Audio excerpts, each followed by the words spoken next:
Selamat pagi, Pak. Salam sejahtera dan salam sehat bagi kita. Perkenalkan, Pak, nama saya Wandu Simenulang, NIM 1904010096. Ingin mempresentasikan, Pak,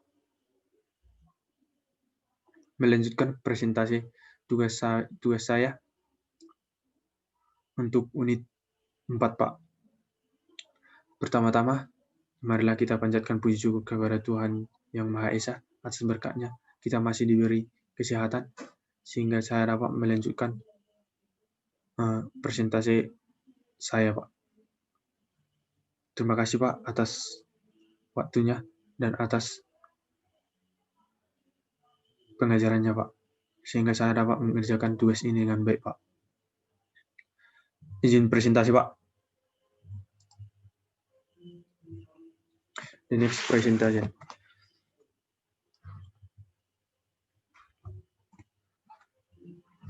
Unit 4, yaitu fungsi mengarahkan.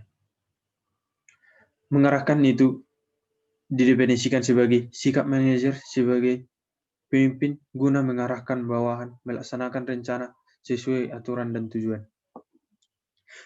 Kita lihat di sini gambar bahwa seorang manajer ini yaitu dia melakukan pimpinan organisasi itu untuk mengarahkan anggota-anggotanya ini supaya melaksanakan pekerjaannya sesuai pekerjaan masing-masing dengan aturan, dan sebagai poin utama atau poin akhir dari tujuan manajemen mereka ini yaitu adalah tujuan.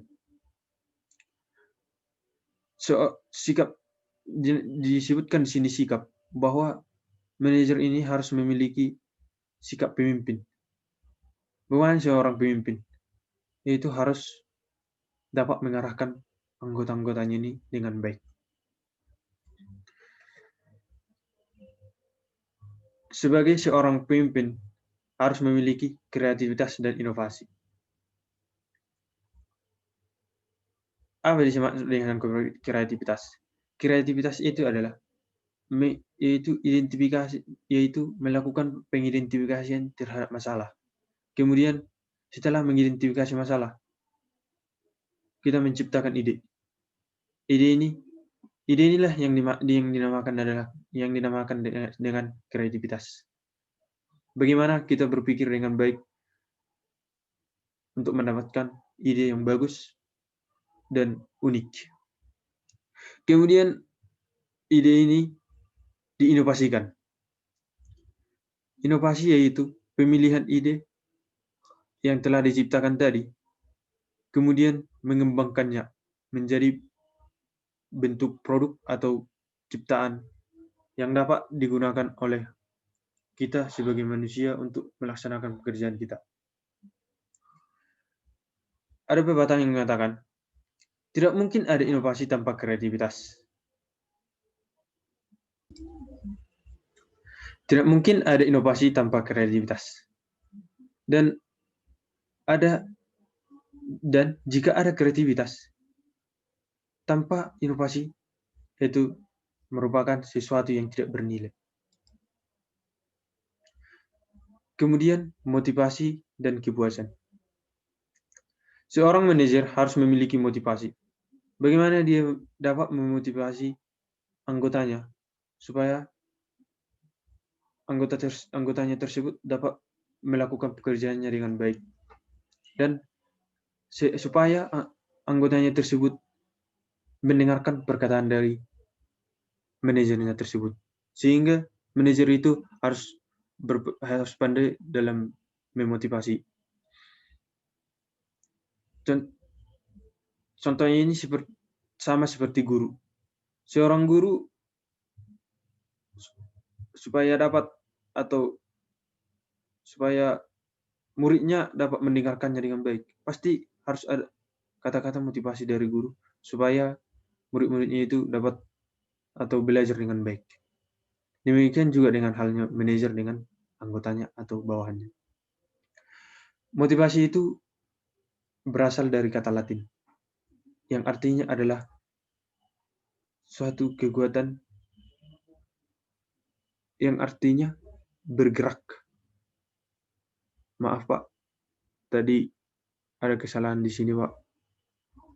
Hurufnya agak tidak nampak, tapi agak nampak Pak, itu bergerak. Artinya bergerak. Motivasi ini berarti adalah suatu kekuatan yang membuat keinginan bertumbuh dan menyebabkan seseorang bertindak. Suatu kekuatan. Dinamakan ini kekuatan. Contohnya kita dimotivasi oleh orang lain atau dimotivasi guru kita atau dimotivasi dosen kita. Pasti kita ada kekuatan yang bergerak dalam hati kita. Oh, saya akan beraksi atau saya akan berubah. Apabila saya mengalami kesalahan, baru ada dosen atau seseorang memotivasi saya. Pasti dalam hati kita, saya akan berubah. Itulah yang dinamakan kekuatan. Yaitu dapat mengubah atau membuat seseorang itu dapat bertumbuh kembali atau dapat berubah atau bergerak dari dikatakan dalam bahasa Latin itu, artinya dalam bahasa Latin itu, dan menyebabkan seseorang itu bertindak. Kemudian kepuasan. Kepuasan ini berasal dari karyawan. Gimana? Apakah karyawan itu puas dengan atau apakah karyawan itu puas di perusahaan tersebut dan melihat manajernya demikian cara kepemimpinannya, sehingga kepuasan dari karyawan ini dapat dibuat atau digunakan sebagai tolak ukur. Apakah karyawan itu betah di perusahaan itu, atau kemudian apakah keinginan dari karyawannya dapat terpenuhi atau tidak. Itu dapat menjadi tolak ukur, yaitu kepuasan. Kemudian desain pekerjaan. Dalam desain pekerjaan ini merupakan salah satu tugas dari manajer dari perusahaan. Mereka harus benar-benar tahu atau benar-benar bagus dalam mendesain pekerjaan, supaya karyawannya juga dapat bekerja dengan baik. Desain pekerjaan ini juga sebagai bagian dari motivasi dari manajer.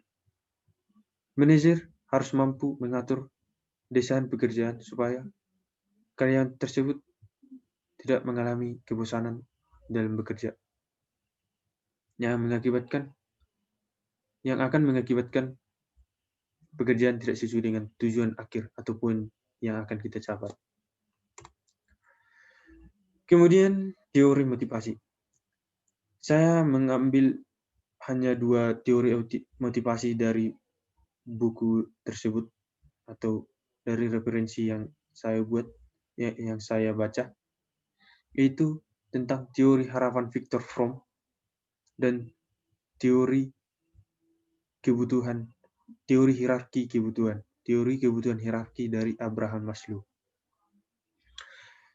Yang pertama, teori harapan Viktor Fromm. Teori harapan Viktor Fromm ini yaitu mengatakan pengharapan itu dapat menjadi motivasi. Motivasi kita dalam bekerja atau dalam melakukan segala sesuatu. Dapat di pengharapan seperti contohnya kita ingin, pernah kita di sekolah atau, maaf ya Pak, saya mencontohkan diri saya sendiri dulu. Contohnya saya pernah di sekolah di SMA. Harapan saya ingin menjadi juara 1 di sekolah. Sehingga itulah yang menjadi motivasi saya. Saya harus dapat juara. Sehingga saya bertindak dan saya belajar dengan giat supaya saya dapat mendapatkan tujuan saya itu, motivasi saya itu. Itulah yang disebut dengan teori harapan dari Viktor Fromm. Keinginan untuk mendapatkan sesuatu tersebut. Kemudian menurut hierarki teori dari Abraham Maslow, kebutuhan menjadi motivasi. Menurutnya, kebutuhan ini dapat dibuat menjadi motivasi. Bayangkanlah kebutuhan dapat menjadi motivasi. Bayangkan, kita bayangkanlah kita ingin membutuhkan uang, atau kita ingin membutuhkan baju gitu atau jaket, itu dapat kita buat menjadi motivasi. Kebutuhan. Jika salah satu rangkaian dari yang kita butuhkan ini terpenuhi, maka kebutuhan ini dapat berhenti menjadi seorang motivator atau sebuah motivator. Gak mungkin seorang menjadi atau sebuah motivator. Sangat unik bukan? Kebutuhan dapat menjadi motivator. Unik sekali. Kepemimpinan. Dalam seseorang manajer, dalam manajemen dan seseorang manajer harus memiliki kepemimpinan. Sikap kepemimpinan ini sangat penting dalam seorang pemimpin atau seorang manajer. Sikap kepemimpinan dikatakan di sini yaitu sikap berupa seni, sama juga dengan manajemen, bukan? Manajemen itu seni. Ini juga kepemimpinan juga disebut dengan seni. Yaitu seseorang yang mampu mempengaruhi orang untuk menjalankan kegiatan atau kelompok. Kegiatan itu, tetapi contohnya, nggak mungkinlah kepemimpinan dilakukan untuk diri sendiri. Mungkin juga, tapi di sini dikatakan dalam manajemen itu harus berkelompok, bukan? Itulah namanya bagaimana memimpin kelompok tersebut, memimpin di dalam berkelompok. Kalau memimpin diri sendiri udah tahu lah, gimana memimpin diri sendiri, harus sesuai dengan apa yang kita butuhkan juga. Bagaimana kita memimpin diri kita. Sama halnya juga bagaimana memimpin diri kita, tetapi agak rumit, tapi agak lebih rumit lah memimpin orang lain dalam kelompok daripada memimpin diri kita sendiri. Tapi banyak orang yang tidak sanggup memimpin diri sendiri. Bagaimana bisa dia memimpin orang lain, bukan? Ini Pak. Kemudian beberapa gaya kepemimpinan. Gaya kepemimpinan yang pertama yaitu gaya autokratis. Autokratis yaitu pemimpinan yang bersifat kekuasaan.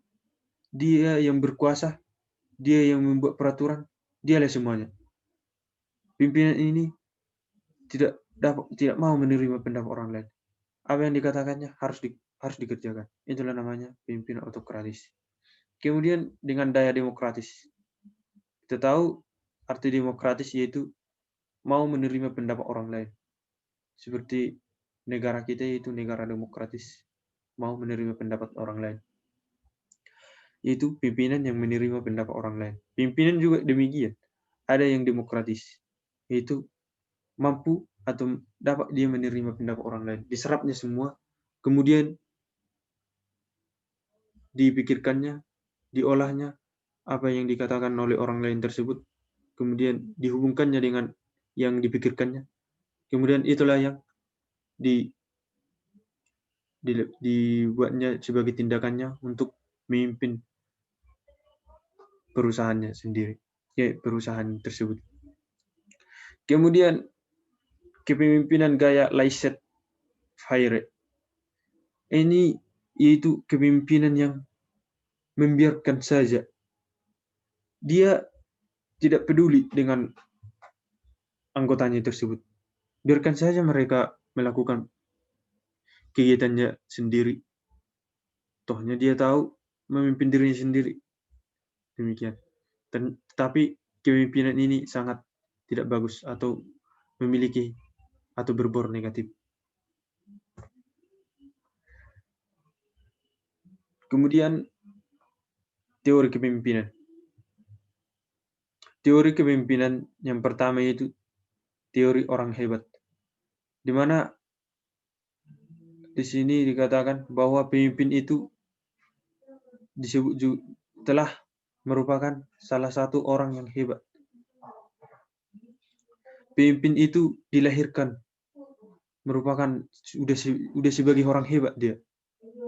Mulai dilahirkan pun dia telah disebut dia orang hebat. Pemimpin itu di sini dikatakan dilahirkan, bukan dibuat. Yang kedua itu pemimpin yang hebat akan muncul ketika dibutuhkan. Pemimpin yang hebat akan muncul ketika dibutuhkan. Ya, benar.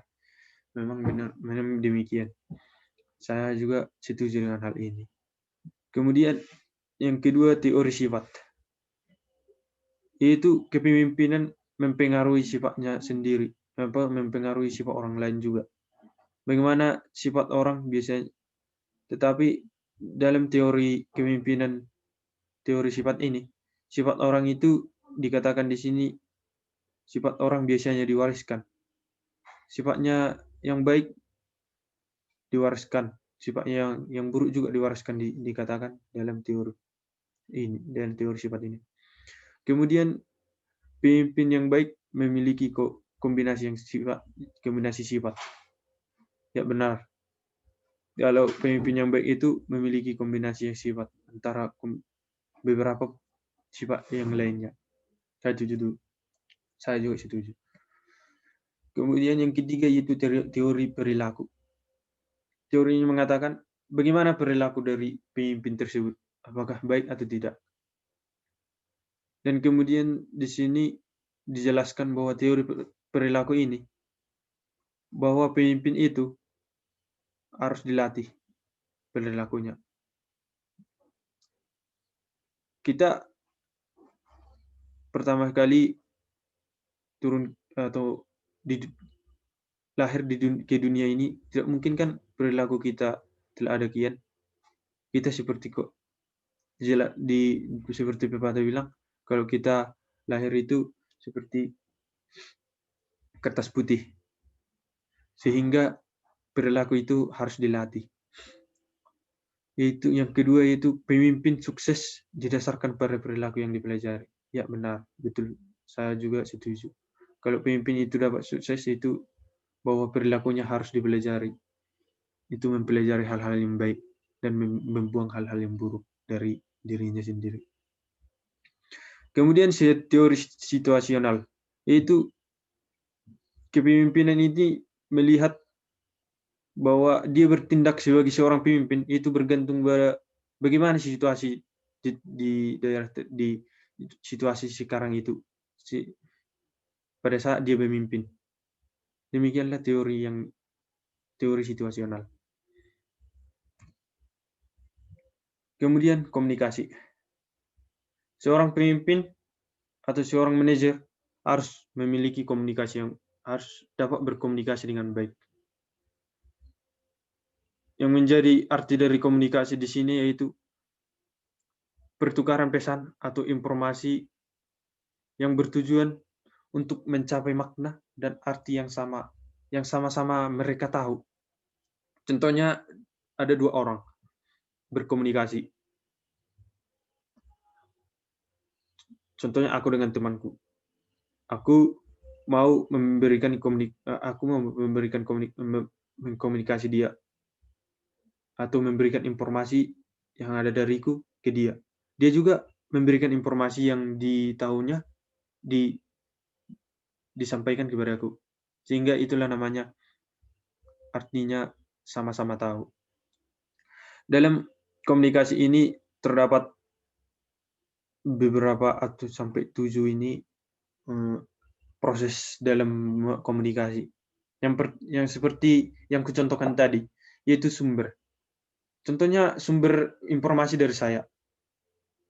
Ingin ku sampaikan sama temanku itu. Namanya itu pengkodean. Kemudian kalau pengkodean ini namanya proses bagaimana pesan itu dapat disalurkan kepada temanku itu.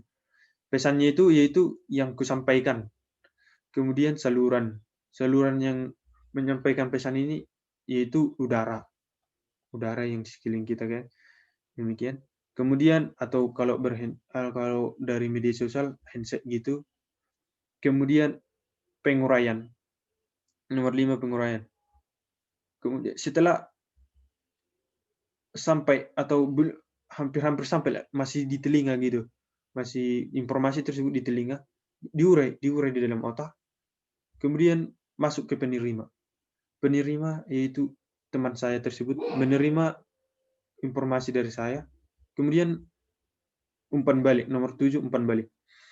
Setelah dia menerima dan menyerap atau menguraikan apa yang telah saya dari sumber saya informasi yang saya berikan itu, kemudian diumpan balik kepada saya. Itu juga prosesnya seperti mulai nomor 1 sampai nomor 7 tadi. Itu umpan balik tersebut kepada saya. Demikianlah contoh bagaimana proses komunikasi itu dapat berjalan. Kemudian masuk ke budaya organisasi. Organisasi juga memiliki budaya. Karena dalam organisasi atau perusahaan tersebut telah bercampur banyak orang atau sudah bercampur semua atau dalam seluruh dunia orang-orang yang berbeda keyakinan, berbeda pengalaman, berbeda psikologi, maupun berbeda sikap. Disinilah mereka disatukan dalam budaya organisasi tersebut. Mereka harus satu dalam bekerja untuk mencapai tujuan yang ingin dicapai. Kemudian unsur-unsur budaya. Dalam unsur-unsur budaya, dalam organisasi telah berkumpul beberapa orang dan menghasilkan beberapa elemen. Nama budaya itu yaitu dinamakan budaya karena dalam organisasi tersebut telah seperti yang telah katakan tadi. Dalam organisasi itu telah berkumpul beberapa orang yang berbeda-beda keyakinan atau berbeda sikap, berbeda perilaku, itu dikumpulkan sehingga menghasilkan beberapa elemen. Yang pertama cerita. Akan ada beberapa cerita yang mereka dengar dari yang satu ke yang lain ke yang lain, yaitu cerita-cerita. Kemudian ritual dan rutinitas. Dari berbagai kepercayaan, mereka akan dalam organisasi tersebut akan terdapat beberapa ritual atau rutinitas dalam kepercayaan. Kemudian juga simbol dari suku atau simbol dari apa gitu. Kemudian struktur organisasinya. Elemen selanjutnya itu struktur organisasi. Kemudian ketika kita berkumpul banyak kan pasti ada struktur. Bagaimana pembagian dari setiap orang dalam organisasi itu. Kemudian sistem pengendalian.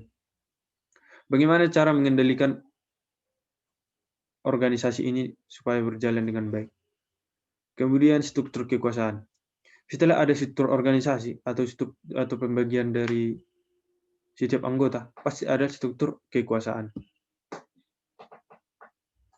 Struktur kekuasaan namanya pemimpin. Harus ada pemimpin dalam setiap organisasi. Dalam setiap perkumpulan harus ada pemimpin.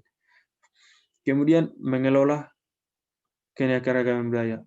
Dalam organisasi, ternyata mengelola keanekaragaman budaya itu sangat penting. Seorang manajer harus mampu menyeimbangkan sikapnya kepada setiap orang yang ada di dalam organisasi tersebut. Seorang manajer harus mampu melihat atau membaca sikap dari bawahannya atau karyawannya dengan baik. Nah, itulah yang dinamakan pemimpin atau pemimpin yang baik. Baiklah Pak, terima kasih. Sekian presentasi saya untuk bab 4 Pak tentang mengarah. Apabila ada kesalahan kata yang saya ucapkan Pak, mohon maafkan Pak. Terima kasih Pak.